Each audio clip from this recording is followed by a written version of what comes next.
ქართლ-კახეთის უკანასკნელი მეფის გიორგი მე-12-ის კუთვნილი კარაბადინი ხელნაწერთა ეროვნულ ცენტრს გადაეცა. მიკროსაფინანსო ორგანიზაცია კრისტალმა რეცეპტების კრებული კერძო მფლობელისგან შეიძინა.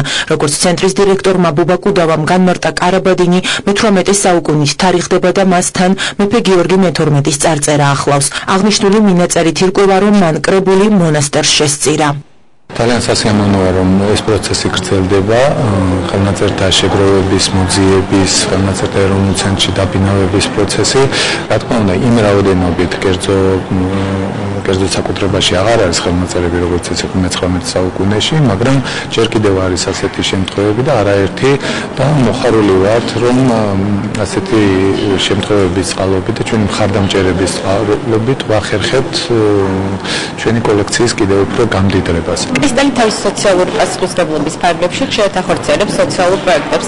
ამჯერადაც ჩვენს გადაწყვეტით მცირეოდენი წვლილი შეგვეტანა ქართული კულტურის განვითარებაში და ეს ხელნაწერი კერძო მფლობელისგან შეგვეწინა და გადაგვეცა ხელნაწერთა ეროვნული ცენტრისათვის, ვინაიდან თვლით, რომ ის სწორედ ნამდვილად აქ უნდა ინახებოდეს.